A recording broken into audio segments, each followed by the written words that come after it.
SciShow Tangents, the lightly competitive science knowledge showcase. I'm your host, Hank Green, and joining me this week, as always, is science expert Sari Riley. Hello. And also our resident everyman, Sam Schultz. Hello.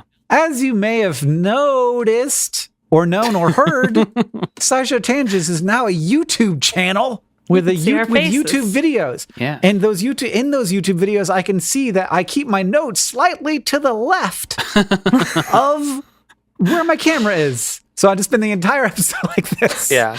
That's how you've always looked to us. So I'm used to it. Yeah. But I don't care about you. It's all about the people, Sam. People are going to just have to deal with it. Sorry. Yeah, and nobody knows, but hiding behind the graphics is Tuna. He's here and too. We can see him, but they can't. Yeah, he's just. So he can do whatever. He could have his duck doing stuff. He could just walk away, which is what he just did. Stick his head over the side. It's great. You guys will never know what a great time we're having. All the goofy things, all the goofy, lovely things Tuna is up to. So right now in my life, I'm currently suffering from a debilitating case of dealing with copyright, which is not a normal thing, I feel like, for most people, but we're all to some extent YouTubers, so we know the life. Yeah. Look, I had to pay $150 for a video for SciShow, and I said, look, I do the scripts for free. You could pay $150 for this video of a scientist inflating a moth. Oh. What? Why? Is that the butt thing? Yeah. You take the butt thing? Yeah. So a while back, like 6 weeks ago on Tangents, we talked about Coromata, which are the inflatable butt tentacles that some moths have. The worst butt on planet Earth. Yeah, terrible butt situation. And I wrote a SciShow about it, and then everybody was like, we can't find any footage of this. And I was like, well, usually you pay for the script, and in this case you don't. So you can afford to pay Jukin Media $150 for a clip of a person inflating a moth butt. They got their hands on it, huh? Jukin got it. And in the video, there's a party blower noise that happens when the Coromata come out. And I had to put so disrespectful. I had to put in the script, take out the party blower noise. I don't know what you're talking about. That is completely natural, Hank. That's the noise that it makes? Yeah, of course. Yeah. Anytime something unfurls in nature, it's a party blower noise. And all the nature documentaries edit it out because they're like, that would be too startling. This is too silly. People aren't ready we're trying to make something relaxing right now. Mm-hmm. This isn't a party. Yeah. Nature isn't fun. Nature isn't fun. It's relaxing. It's soothing. Speaking of relaxing and soothing, this is a science podcast. And every week here on Tangents, we get together to try to one-up, amaze, and delight each other with science facts while trying to stay on topic and also failing. Our panelists are playing for glory and for Hank Bucks, which I will be awarding as we play. And at the end of the episode, I will crown one of them the winner. Now, as always, we introduce this week's topic with the traditional science poem, this week from Sari. Listen to the crashing waves and spread your toes in toasty sand. The salty spray. The salty spray rarely behaves where humans lay to become tanned. But lo, what's that? Volcanic glass, the striking green of olivine, red from an iron oxide mass, or garbage worn down till it shines. Pentagonal poles of basalt stand tall, or a half-worn away limestone cliff, concretions sticking out like balls, low tides revealing petroglyphs.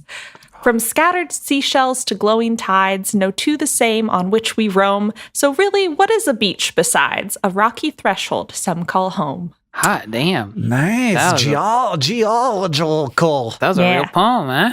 Thank you. Yeah, I felt inspired. Yeah, sometimes we do real poems, and it's like, oof, I don't know, can we keep going? No, we never can. Mm-hmm. The topic for the day is beaches, not the movie, but the, I guess, geological formation. I never thought about it like that until just now. Is Beaches a movie? Is it? Yeah. It's a resort, too. I feel like I've seen the commercials. You were definitely not born when the movie Beaches came out. No. I was, but I was 8, so I wasn't like super into it. It wasn't for you. I was 1 year old, so not really watching that one. Mm-hmm. You know the song "Wind Beneath My Wings"? That's what I'm seeing right now. Wind Beneath My Wings. Oh, she's fast. She's fast. Songs. 1, Under the Boardwalk. Is that one a hit classic too? Well, I think that one was a hit before Beaches. That's a really, really old song. Okay. 2, Wind Beneath Thy Wings. 3, I've Still Got My Health. All by Betty Midler? Betty Midler! Is that her name? Oh my God. Oh no. Are you laughing? You don't know movies either? No, I don't. Well, no, Bette Midler is... Oh, Bette. Both.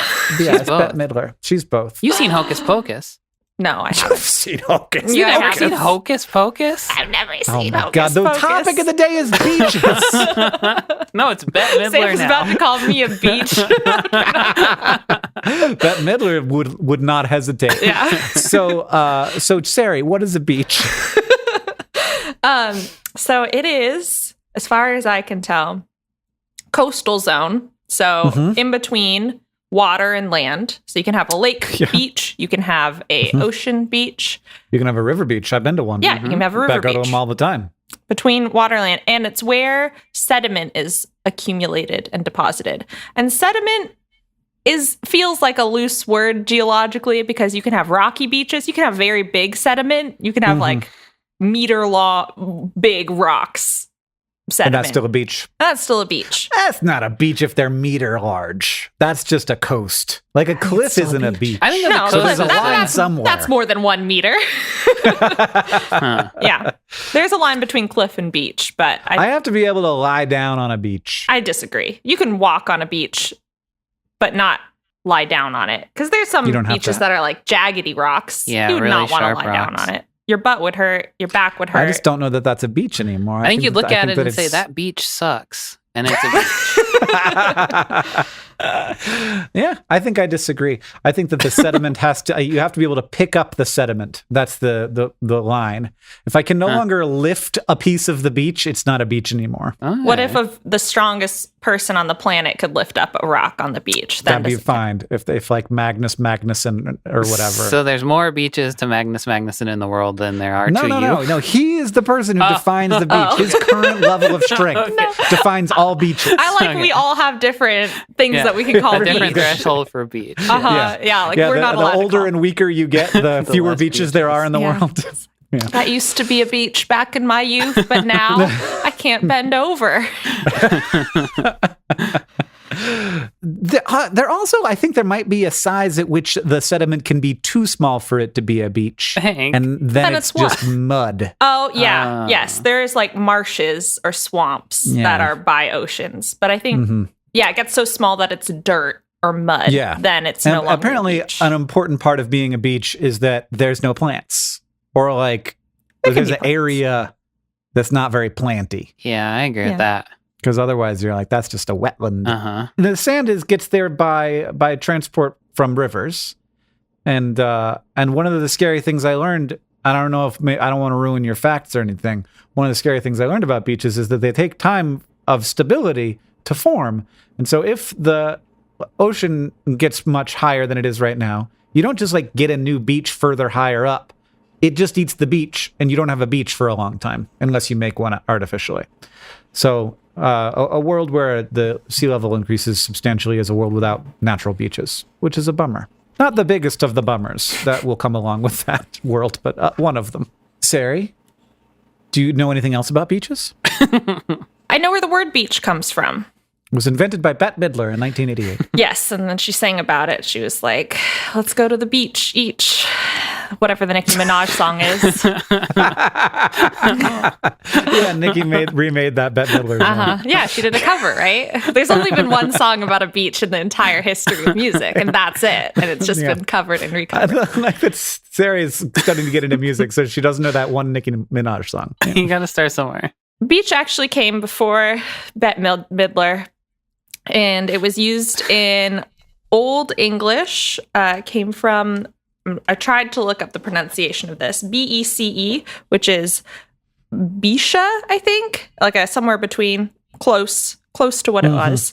That meant stream, and eventually meant like the pebbles that you can find in streams or along the seashore. Okay. Beach was used for rocky beaches in Europe, which there are a What do you lot think of. about that, Hank? Look, I agree that if you can pick it up, it's a beach. Yeah, all right. Okay. But a strand was used to describe what we would now if you picture a beach, you're expecting small sand that can like run through your fingers as opposed to petals. And that's what in Old English they called a strand, as like a shore or the border between the land and the sea, which comes from the root ster, which means to stretch out, and it's there in stretch. And also in strand. And also in strand, yeah. Like the current definition of strand. Mm-hmm. And so I thought that was interesting because you usually say something like, in my head, beached and stranded are synonymous. And I never thought to connect those. But that's like the lingering meaning of strand is like, oh, you're stranded ashore. But it's because the beach used to be called a strand. I mean, but you can be stranded anywhere now. You don't have to be stranded on a beach. Yeah, that's true. In fact, all of the places I've ever been stranded were not beaches, unfortunately. Usually airport, which is kind of the beach of the air, isn't it? It is an air beach. Yeah. Yeah, airport or gas stations are my main places I've been stranded. Sure. And gas stations are like the beach of the road. That's absolutely true. Sidewalk is a little closer, but a gas station is like the dock of the road. Yeah, it's a road dock. Yeah. Ahoy. We could have called it that, and everybody would have been like, yeah, seems right. That seems cool. I like that. Yeah. That's better. Excellent. I feel much more informed about beaches than I did a mere 15 minutes ago. Would you guys like to play a game? Okay. Yeah. I've been looking forward to it all day. Oh, really? Yeah. That feels so good. nice. We're going to play a game of Tangents, Truth or Fail today. It's going to be about beaches. Because when you think of beaches, you probably think of summer and warm weather. But even when the weather turns cold and people are not flocking to the beaches, they are still there. And they're maybe even going through some excitement of their own. The following are 3 stories of wintertime on the beach. But only one of them is true. Which one is it? Winter Beach. Cold beach. You don't think about Winter Beach. We went to Amsterdam for VidCon a while ago, and we went to like a resort town, and the beach was freezing, and we were all wearing huge coats, but there were Dutch people frolicking around in their swimsuits, and I was like, "This is cold beach. This is the life that you live." Yeah, I like a cold beach. Honestly, I don't like to get baked. Waste of a beach. Beach gotta be hot. It's still a beach. Still a beach. It's still beautiful. But which one of these things is true? Are you ready? Yes. Fact number 1. Next to Lake Michigan, the combination of snow, wind, and shoreline creates sheets of ice that stack up on top of each other until eventually enough pressure builds up underneath that it erupts into a volcano of ice. Or it could be fact number 2. A current called the Kuroshio Current transports sand mixed with algae from beaches to the northern Pacific Ocean. And in winter, those bits of algae and sand begin to ice together, creating a frigid beach in the middle of the ocean. Or it could be fact number 3. Off the coast of California's beaches are forests made of kelp that house a massive amount of wildlife. And as the cold sets in and the kelp begins to die off, this is good news for the local sea otter population, which uses the dying kelp to create floating mats to insulate them like adorable little otter sleeping bags. Okay. I was really excited to hear what word you were going to come up with. Couldn't remember what that thing was called. Okay. So it could be ice volcanoes along the beach. It could be the beach in the middle of the ocean, or it could be little comforters for sea otters sourced from a kelp forest. So the first one, we have a mutual friend, Alexis, who lives in Michigan and does science communication and posts a lot of pictures of Lake Michigan or videos of how icy it gets. And I feel like if there was an ice volcano, she would have gotten a picture of it because she's all on the lake all the freaking time. And I've seen those big ice sheets and they are quite dramatic and crashy, but never an ice volcano. Yeah. I got really hung up on this one because I lived in Chicago by, I think, Lake Michigan. That's Lake Michigan, right? It was hell in the winter. It was like another world over there. It was like you were on Venus or something. It was just like wind, ice. So I could totally believe that would happen. But I feel like I'm too hung up on that one just because I lived in Chicago. So I gotta open my mind. I don't think it could be the otters though, because I don't think they need to be insulated. Number 1. I don't think they're that smart. Number 2.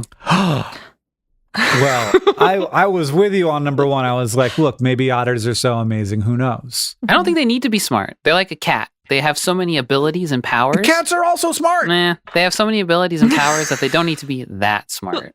Otters are smart, and they're every bit as smart as you. Well, okay. I don't think They that's do. true. They did you pass AP calculus? No. Neither did an otter. Oh, Same. shit. Right. What if I had said yes? You picked one you knew I didn't do. Yes. Yeah, you could have gone for AP art history or something like Yeah, I that. didn't do that. No. No. There were some AP classes I did pass, but that weren't. So what do you think? What do you think? I think it's pretty much got to be number. The beach in the middle of the ocean. I think I would have seen Volcanoes on that. the beach. I think I would have seen the ice volcano on the news when I lived there. So I think it's Yeah. number 2 just by process of elimination. I think it's the otters. As much as you are against the otters, I feel like we talk ourselves out of the correct one every freaking time. Okay, I'm not going to argue with you because you're my nemesis, but Oh, we're not working together this episode. No, that didn't work. No, we both failed. Yeah, I'm gonna say the otters at the kelp forest. Well, I'll tell you what, you two do tend to talk yourselves out of the right answer because ice volcanoes, Google it, it's real. No! That doesn't necessarily happen every year, but in February of 2020, you could find ice volcanoes along the shores of Lake Michigan. They're not actually volcanoes, but they sure do look like them. They're cone-shaped mounds that form under very specific conditions that Lake Michigan happens to provide. Very cold temperatures, a lot of snow, and a lot of waves. So as snow falls on the lake, it begins to form like a slush, and then that eventually gets floated to shore, and then mounds of slush begin to accumulate, and then eventually the water pressure builds up underneath the ice to the point that it erupts and it shoots like water up like 10, 15 feet. According to one meteorologist, the eruptions sound like a Slurpee getting dropped on the ground. I should have known there was no amount of weather-based depravity Lake Michigan wasn't capable of. So as far as the beach in the middle of the ocean, not that beach in the middle of the ocean, but in 2006, when on a boating trip in the South Pacific, some people happened upon what looked like a beach in the middle of the ocean. It was actually a floating mass of pumice stones that had ended up there because of an undersea volcanic eruption further out. So the basically like rock got gas from the eruption trapped inside of it, floated up, and became this like big mat. Sadly, these kinds of islands don't last very long. A year later, it was mostly gone. The last one, kelp forests, definitely a thing. There are definitely sea otters that like to swim around in them, but they do not make blankets out of the kelp, despite how Why don't they? Because they're stupid and they don't need to. Became.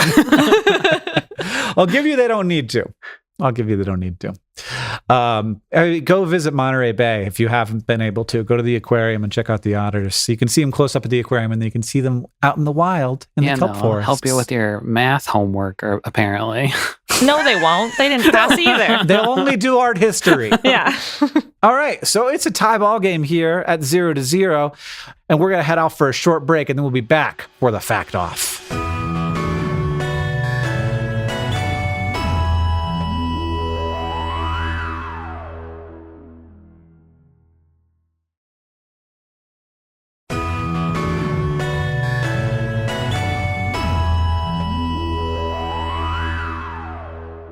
Hello, everybody. Welcome back. It's time for the Fact Off. Our panelists have all brought science facts to present to me in an attempt to blow my mind. And after they have presented their facts, I will judge them and award Hank Bucks to the one that blew my mind the most, and also that I would be most inclined to make a TikTok video about. But to decide who goes first, we have a trivia question. In 2013, Canadians were facing a major challenge. Large flocks of Canada geese would show up at beaches and poop so much that the water was becoming a public health threat. So the city of Ottawa decided to turn to drones to scare off the geese. The drone was designed and run by Steve Wambolt, who equipped it with lights and audio recordings of goose predators like foxes and eagles. Wambolt would show up to the beach at 4 a.m. to ward off any initial geese and then return throughout the day to run the drone again. And his efforts paid off. At the beach, he was working at, a flock of 150 geese would usually show up each summer, but with his goose fighting drone, that number went down. On average, how many geese showed up once the drone started to do the drone work? I like how we never name scientists on this, but we named this guy who flew the goose drone. Very important job. He just sat at the beach all day and flew his freaking drone. If that's the look, we don't need universal basic income. We need universal basic goose-scaring drone jobs. Yeah, everybody. Then everybody be like, all right, I'm set. I like my life. Yes. I get to scare geese with drones. Economy is based on paid. terrorizing geese now. Yeah. So there was 150 on a normal year. How many were there on the goose year or the drone year? What? Like how many? They would just land once? Oh, well, I'll just guess. I think the answer is a big goose egg. 0. Okay. Can't go below that, Sarah. No. I'm going to say, I don't know, 30? Can you say any other number besides 30? No, I don't want to win. I'll say maybe 32. All right. Sam is the winner. The answer is 15. Which was exactly between 0 and 30, which you would know, Sam, if you took AP Calculus. Yeah, I did those integrals in my head and was like, how do I make Sam That's have not this calculus, choice? is it? No, it's not. It's just division. Yeah, that's what I thought. It's part of the reading, writing, arithmetic, Sam. Well, look, I thought maybe if that was calculus, I'm really good at math, and I didn't know it. Yeah. All right. So Sari intentionally threw it, which means that Sam gets to decide who goes first. I'll go first. Ready? Yes. Yeah. Per and polyfluoroalkyl substances, or PFASes. Is there an easier way to say that? PFASes? Can I say PFASes? Yeah, PFAS. From now I think on? that people say PFAS. Are a chemical used in a variety of products. It's super hydrophobic, so it's used in stuff like waterproof fabrics and paints, and it's super heat resistant and tough, so it's used in firefighting foams and non-stick pans. PFASes are made up of carbon and fluorine bonds, and carbon and fluorine bonds are one of the strongest bonds in chemistry. So the chemical will basically exist in nature forever. So PFASes have been dubbed the forever chemical, which is great for waterproofing and non-stick pans. It's a wonder chemical of the mid-century. And like so many other wonder chemicals of the mid-century, it's got a lot of fucked up stuff going on for it too. For one, it's been linked to all sorts of health effects like ulcerative colitis, infertility, and cancer. Generally, exposure to them is pretty low, but they tend to stick around in the body and accumulate and cause problems if you just are exposed to them too much. Another issue, the forever part of forever chemicals becomes an issue when they end up in the environment. So people throw things with PFASes in them away, or they pee and poop out PFASes that end up inside of their body, and then those end up in the water, which end up in the ocean. And there the PFASes stick to plankton, which get eaten by fish, which get eaten by whales and seals and bigger fish and all the guys in the ocean that eat fish. And that is not good for them because it impacts ocean life's health just like it impacts ours. But honestly, it sort of seems like we took the sucks to be them approach to this whole situation. So the PFAS genie is out of the bottle. They're in the ocean. And if they're in the ocean, at least they aren't floating around in the atmosphere for human beings to breathe in and ingest. So the prevailing theory was that they would end up stuck to debris and drift to the bottom of the ocean and just get sealed up in a watery grave. Immediately adjacent to the ocean is, you guessed it, the beach. So let's picture the beach. We've already done this with Sarah, but we'll do it again. Warm sand, bright sun, gulls flapping in the salty breeze. Love it. A little crab is maybe walking around. Oh, nice. And the waves breaking against the shore, a misty spray shooting up into the air and gently misting you with toxic chemicals. Oh, no. I was enjoying my book. In December 2021, the least beachy month of the year, a team of scientists from Stockholm, Sweden released a paper, the findings of which suggest that a not insignificant amount of PFASes were not ending up in Davy Jones's locker as hypothesized, but actually being re-released into the air by the aerosol spray of waves breaking against the shore. So previous samples by the same team had found PFASes in the atmosphere around the ocean. In this newer study, they took 100 air samples from 2 beachfront towns in Norway between 2018 and 2020. One was right on the shore, and one was 12 miles inland, so not beachfront, but near the beach. And they found PFASes in every single one of them, along with sodium ions indicative of the PFASes being carried in by a spray-filled ocean breeze.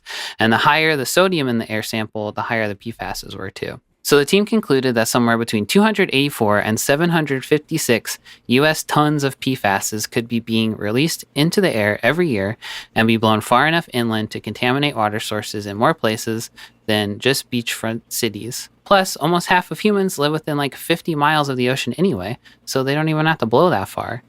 So I guess the moral of the story is, I don't know, the Earth's a closed loop and we live here. So maybe be careful about industrial waste. That's why we live in Montana, Sam. Yeah. We're Come far enough get away us. from them, maybe. Good luck. We're just peeing and pooping them downstream for other people. Yeah, exactly. Yeah, just licking my Teflon pans and peeing for everybody else. Yeah. Take that, sea otters. Oh, that's a bummer. Yeah. I feel like these chemicals aren't new. They're from the 40s. Yeah. Okay. We've just gotten like better at both detecting them and maybe being worried about them. Yeah. Yes. I think like we figured out the health problems associated with them. I don't think you can even manufacture them in the US anymore. Oh, okay. But you can import them and use them and stuff.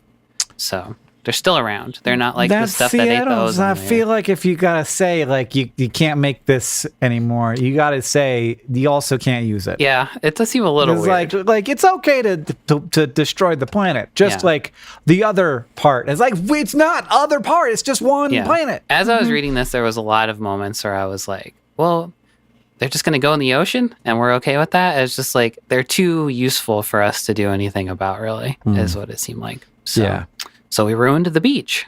It's okay. We'll get another planet eventually. Yeah. Okay. Sari, what do you got? Are you going to uplift me a little bit? A little bit. And then we're going to come back down a little bit at the end, too. Sure. But there'll be an uplifting part. So I grew up in the Pacific Northwest, which is a loosely defined geographic region in Washington and Oregon in the U.S. and British Columbia in Canada. And all my formative memories of beaches didn't involve palm trees and leisure. They involved rain jackets and a strong sense of wonder because of rocky tide pools and marine life. And so to describe a beach for the third time this episode, but crabs and anemones and gulls, so two of the same animals Sam mentioned. I had some of those too. Yeah. Weren't the only animals that made their home in these damp sands. For thousands of years, there were also fluffy, white, domesticated dogs raised for their companionship and shorn regularly like sheep. So the coast Salish is a group of indigenous peoples that live along the coastlines of the Pacific Northwest, and before European colonizers wreaked havoc and displaced them, many coast Salish nations had a close relationship with different types of dogs, including hunting dogs and these so-called Salish woolly dogs. And a lot of what we know about Salish woolly dogs is through indigenous oral histories. They were raised on small islands separate from other canids so that they would selectively breed with each other and maintain their long, fleecy coats. They were groomed, cared for, and ate seafood-based proteins from near-shore ocean fish to marine mammals. And they either indirectly hunted and ate scraps because of their closeness with humans or were fed directly like treasured companions.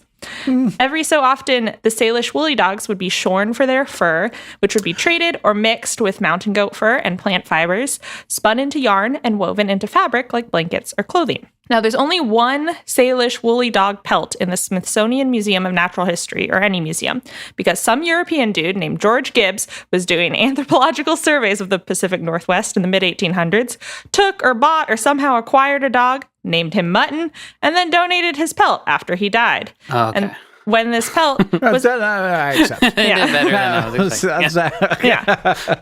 And when this pelt was excavated from a filing cabinet, textile conservationists were extremely excited because it's basically impossible to tell what furs are interwoven into a blanket or something just by looking at it. But with mass spectrometry, researchers could closely analyze the proteins in various fiber samples, including mutton's fur, and more decisively determine which coast Salish fabrics in various museum collections were made with Salish woolly dog fur. And this is where it gets kind of a bummer. I wish I could tie this up with a happy ending, but colonization sucks for a lot of reasons, especially because of how many indigenous ways of life were criminalized, from languages to domesticating cute, fluffy island beach dogs for fabric weaving. And because of that, Salish woolly dogs went extinct sometime before the 1900s. And we've not only lost cultural information, but also knowledge about how dogs got domesticated in North America. And we're left to piece it together from oral histories or archaeological dig sites and canid bones that we find inside. And one single filing cabinet pelt. Yeah, and that one, and mutton. Mutton. Thank you, Don't Mutton. need to Mutton, just the like the little science. dog. Yeah. when he named him Mutton, I was like, oh no. Yeah. He did not eat him. Yeah, he just I think Mutton chasing sheep and ate the head of a sheep pelt or something like that at some point. It was Okay. I mean, there's pictures of Salish woolly dogs, which is wonderful because they look very cute, and I love that they were actually used as a textile source. Would never have thought of dogs being used in that way, where it's you get companionship and you get like a guard dog effect, like a barking alarm, but you also get fabric. Yeah. Get a little thing to spin into yarn. What does that have to do with beaches? They lived on the beach. They live on the They beach. ate seafood. They were island dogs. They lived on the beach. That's what they were, beach dogs. They hung out on the beaches.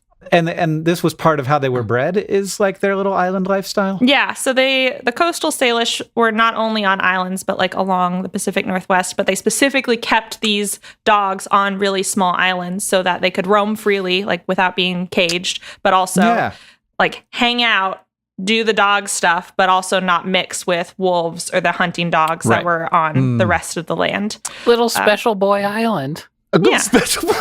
Good boy island. Sam. Yeah. Are you willing to concede defeat to the Salish woolly dog? Why are you asking me? Because I think that we all agree that that's really great, and I'm gonna have to give it to that one because there were islands full of little dogs. Yeah, it's But you're making me concede because dogs. you're making me concede because you're making the wrong choice. Is that what it is? No, it's because I think that you agree with me. I absolutely don't. It's so barely about beaches. It's about dogs. We already did a dog You are right episode. that it's barely about beaches, and yours was very beach-tied, but beach-centric. But also, I don't want to think about the fact that I'm going to poison myself if I go to the beach. Not a good reason to make a decision, but I concede defeat, Hank. There are so many cute pictures of dogs. People are going to look at his TikTok and be like, ooh, what a good dog. Ooh, I'm going to listen to Tangents. That's what the teens sound like. That's a you really guys good need to point. remember that it's all about getting people to listen to Tangents. Anyway, congratulations, Sarah. That means you're the winner of the episode because of how you guys got no points in the first part. Just eking by. That's my motto. Now it's time to Ask the Science Couch, where we ask some listener questions to our virtual couch of finely honed scientific minds. At Judah Kraz asks, how do whales get beached? How do they get pushed so far up inland? Is a great question. I think it's a bunch of different things. But one of the things is that tides happen. And so you start up maybe not so far up the beach, but then you're like, oh, I'm way up the beach now because the tide went out. They're not ramping? They didn't do a ramp. Okay. Yeah. They didn't do a sweet trick and then miss the landing. As for the question of how do whales get beached generally, how do they get them into a situation where they are so far up onto the beach that they can't get off at all, and then the tide has a chance to go out while they can't move? That is a question of some confusion. Like many things, scientists are like, we have some guesses, but are not entirely sure. So one of them is just general topography of the seafloor and getting confused because sometimes beaches drop off so quickly that when the tide is deep enough, the whales don't properly sense the seafloor or the cetaceans because dolphins get beached as well. And so they basically make certain regions more dangerous for deep water marine mammals because they're not as used to sussing out the seafloor. They just have this, researchers think they have this assumption of safety. So when they get too close, and this can be because they're in an unfamiliar place or because they were driven there by a lack of food because of pollution or overfishing or other things. Then they swim into areas that they're unfamiliar with. And then as the tide rushes out, then they're beached or stranded. Part of it might be because of interference with sonar, whether it's because of sickness and pollution in chemicals like Sam's fact, or noise pollution like sound pulses generated by human equipment underwater. They just get disoriented and end up headed in the direction of land. And then a lot of the mass strandings. So when you see, I think anything above one adult whale or cetacean or a mother and child is considered a mass stranding. So anywhere from 2 to hundreds is because these animals are so social, which is very heartbreaking and very sweet, that if one is sick and beaches itself, then their instinct is to help or to follow or to like stick together as a pack. And so whether they all headed into an inlet and then the tide went out, or if one of them got beached or is on its way to getting beached, then they follow anyway to be like, maybe we should stick together. We should try to do something. I don't want to anthropomorphize animals, but like there's some herd mentality there. And then once you're on land, then it's a race against time, because the cetaceans are usually supported by water, and in air, their body weight often like crushes their internal organs. Toxins can build up, and if like technically they're mammals, they breathe air. So if water gets in the blowhole, then they can drown, which is why conservationists say to like wait for or like call for help or call a volunteer, because there are procedures like keeping it wet but not suffocating it, or like making sure it's protected from the sun because it doesn't have sun protection naturally and can get burnt, and whatnot. So, oh gosh, the fact that they like accidentally or on purpose kill themselves en masse when they're trying to be like our friend. Yeah, beaches are sad. Yeah, beaches. We started out thinking beaches were great. Turns out they're just a source of great horror and sadness in our universe. If you want to ask the Science Couch your question, follow us on Twitter at SciShow Tangents, where we'll tweet out topics for upcoming episodes every week.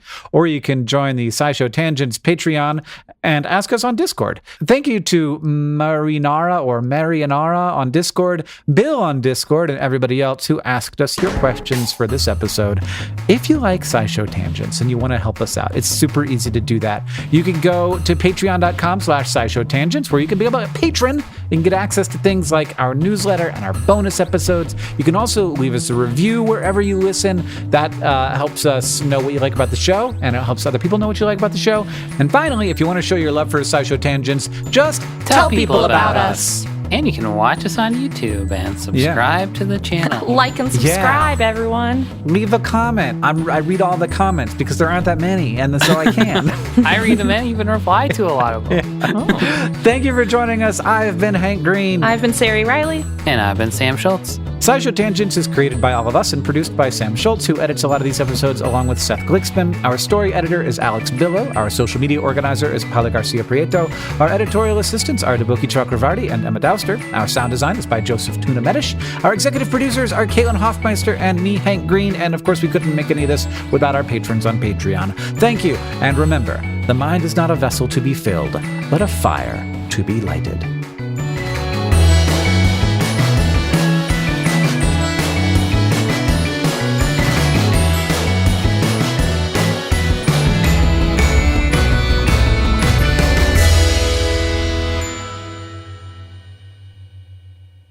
But one more thing.